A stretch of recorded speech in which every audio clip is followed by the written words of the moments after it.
Well, good evening, friend, wherever you are tuning in, from Australia to Alaska, from Atlanta to Arkansas. Welcome. I am so delighted that you have taken a moment to join in and have a conversation this evening. I am so filled with hope tonight, and I'm trusting that this broadcast, this post, will be of benefit to someone in the audience this evening. I want to take a moment and just give my thanks to all of you who tune in regularly despite the crazy schedule. We tend to try to stay on a fairly regular schedule of Tuesday, Thursday, 7 o'clock Central, but that's been challenged the last couple of weeks, so hang in there and bear with me. I see someone clicking in by the name of Francisco, and Francisco is saying that he loves the book. Many of you have said, what book are you talking about? What book are you quoting from? It's the book, forgive the glare, Afraid to Hope, Discovering the Courage to Dream Again.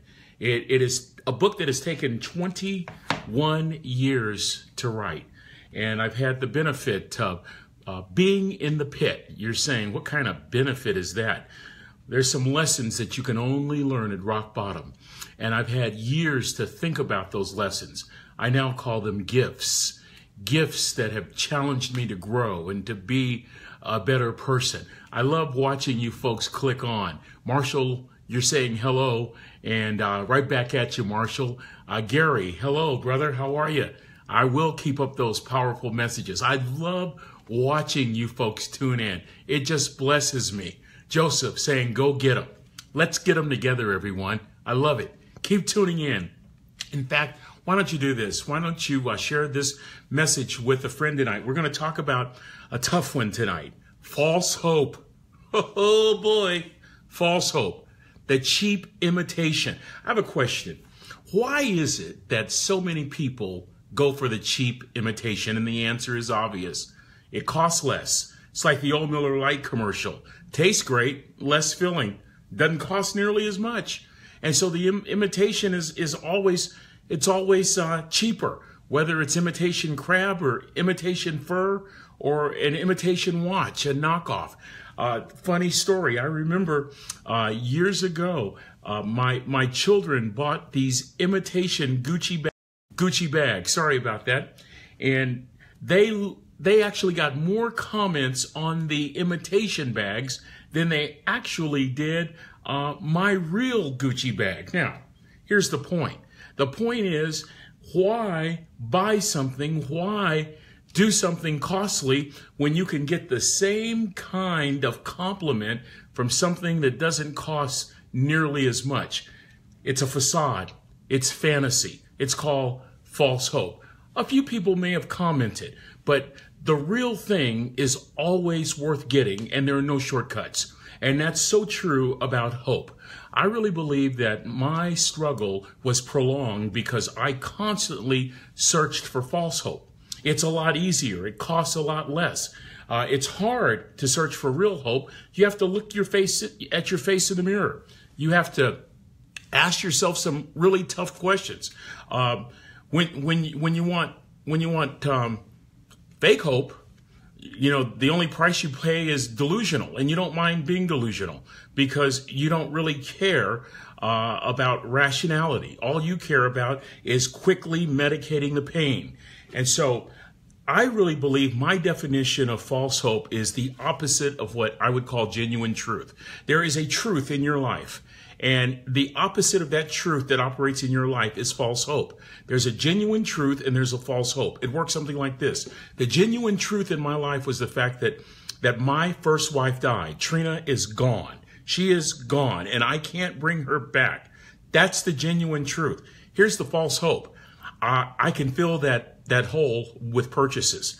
I can fill that hole with different behaviors. I can fill that hole with choices that may not be in my best interest, that may be unhealthy, that may be destructive. Here's a great question that a person with false hope asks themselves after they commit an action. Have you ever asked yourself this question? Dear God, what have I just done? That's an indication of pursuing false hope, something that you thought could fill a hole that humanly cannot be filled.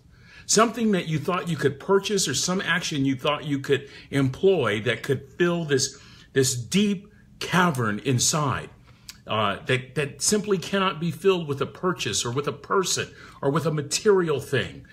In my book, in chapter number 3, I talk about trying to fill a hole, once again, on a cruise.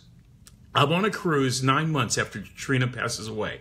Actually, it turned out to be one of the best things for me. It got me smiling and living and engaged again. And let me tell you something, friend. I was smiling for the first time in 9 months. I'm feeling pretty good. I didn't want to go on the cruise, but my boys really wanted to go, and I thought maybe that would be good. Some precious friends invited us to go along with them. It turned out to be a turning point. One day on this cruise, I go into this community on one of the ports, and I buy a very expensive ring. And here's my rationale. Nobody is going to control how much I can spend. As a matter of fact, this ring represents a new life. And here was my thinking. Don't judge me, just listen. Here was my thinking. I'm going to take off my old wedding ring. I'm going to take that off because why wear something that represents pain? Why wear something that represents loss? And I'm going to put on this new expensive ring, and my expectation was my life was going to get better, not because of hope, not because of genuine hope, but because of the hope that I put in a thing. I put my hope in that ring.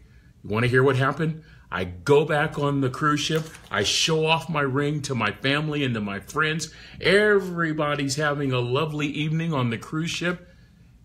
I'm in my cabin that I'm sharing with the boys about 10 o'clock that night, crying as I slowly slip off that expensive ring and put it in a box and put back on my wedding ring.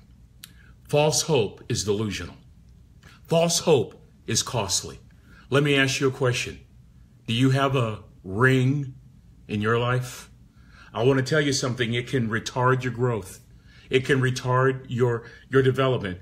As that old commercial said, it might taste great, but trust me, it's less filling. There's even something that writers have talked about called a false hope syndrome.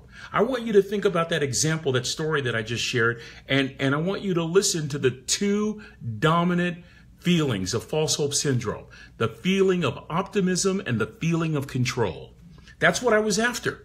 I was after a feeling of optimism, nothing wrong with that. I was after a feeling of control, something to excite me, to make me optimistic, something that I could control. Optimistic about the fact that all of that money means that this is an expensive quality piece of jewelry. Don't know if it is or not to this day. Coupled with the fact that I'm controlling the purpose. I'm the one determining the purchase. I'm the one that will determine how much. I'm in control. That's delusional. That doesn't make sense. That's fantasy, which is another definition of false hope. And I was happy to jump into the pool called fantasy. Anything to stop my head from hurting, anything to medicate the pain, I was willing to do, even if it meant embracing false hope.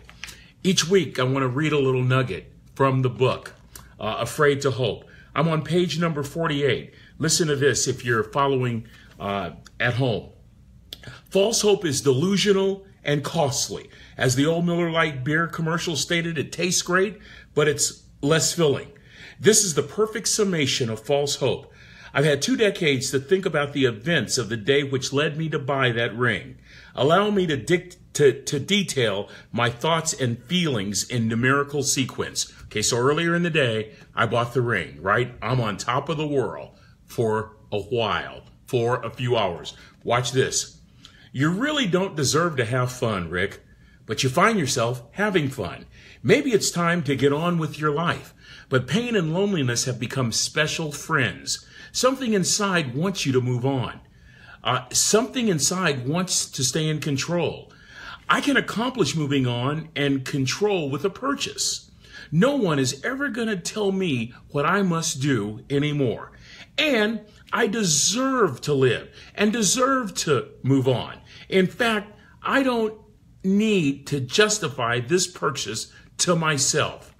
And I write, as you note the progression of thought, you see a hurting person who is not dealing with his pain in a healthy way. Furthermore, you see a person who's out of control but desperately wants to be in control. Most of all, you see a person who wants to hope but is afraid to hope in an authentic way. Instead, the thought of false hope becomes appealing and for a time, for a season, less costly. Friend, if you're putting your hope in things, listen to me. If you're putting your hope in people, listen to me. It's good to have a good support group. Don't get me wrong. But if you're putting your hope in people or in things, if you're putting your hope in a ring of any kind, it can be delusional. It can be fantasy. The question you have to ask yourself is this: is that which I'm putting my hope in, is that genuine truth as to how I define truth, or is it false hope? For me, I spent years absolutely loving false hope because it didn't cost me anything. Now, I know what you're saying. It cost you a lot of money, but at the time, you're thinking, that's pennies. That's no big deal. False hope always deceives. False hope always looks like the best deal of the day. False hope basically presents itself as something that is glamorous, that you can't live without, that is fantastic, that is great, and has no price tag. Get it, buy it, go for it. You will appear so much better to the point that you convince yourself that you're okay, you're all right, only to lay in your bed crying later that night going, "Dear God, what have I done?" Oh, friend, what about this? Instead of false hope, what about this? Realizing that we're created. Realizing that we're created with hope within us. That every one of us has hope within us. When we open our mouths and say, "What if?" That's hope. When we consider an alternate possibility that comes from within, that says, maybe I can live a better life, that's hope. When we stand up and say, "I'm still breathing," that's hope. When we put the gun down and say, "I'm going to live another day," that's hope. That's hope, friend. That's hope. Hope isn't in a ring or a car or what we look like or what our business card says. Oh, pooey. Hope isn't it. It's not in status. It's not in position. It's not in title. Oh, friend. Oh, friend. Resist the temptation to buy into this artificial world that you think has the power to make you happy. I'm a person of faith. My hope is in Christ. What is your hope in? You got to solve that for yourself. You don't have to think the way that I do. I've said many times, friend, this broadcast, this post is open to everyone, whether you believe with me or not. But let's think together. We don't have to think alike, but let's think together. And I just want to ask you a question. What is your hope in? What's it based on? Way too many years, my hope was based on other people, things, status, position, money, all falsely built, which meant sooner or later, I was going to have to pay the piper. I was let down. Delusional at the moment didn't seem costly. It was way costly. I spent years rebounding instead of realizing my hope is within. As a man of faith, my hope is in God. As a man of faith, I believe that I was created by God. I believe we all were created by God. And I believe that there is hope that resides in each of us. We simply have to activate it. It's not something you can barter. It's not something that you can rent. It's not something that you can buy. You have to say, I believe that hope is a quality that resides inside of me, that places a transformative demand upon my heart to believe, not for fantasy, not for fairy tale, not for a thing, but for the absolute best outcome to take place in my life. Friend, don't get caught up the way I got caught up. I'm begging you. Don't get caught up in this notion that if I get a car, my life will be better. Oh, my. That if I can just get a bigger house, my life's going to be better. No. That if I can just buy a ring, my life will be better. That's delusional. That's false hope. Instead, let's go on over to that more authentic realm of absolute authentic truth. The fact is, your situation may not change, but you can change. Rick, what's your evidence? I'll keep going to it until the day I die. Trina was in a hopeless situation, realizing that barring a miracle, the time of her departure had come. Her situation was hopeless, but she was filled with hope. Doesn't matter how long I live, she said. What matters is how I live. Friend, search for truth. Make sure your hope is rooted firmly in that truth, in what you believe in. Settle that issue. I really believe with all my heart that hope resides right here. Not out there, but right here. And it begins with a simple choice.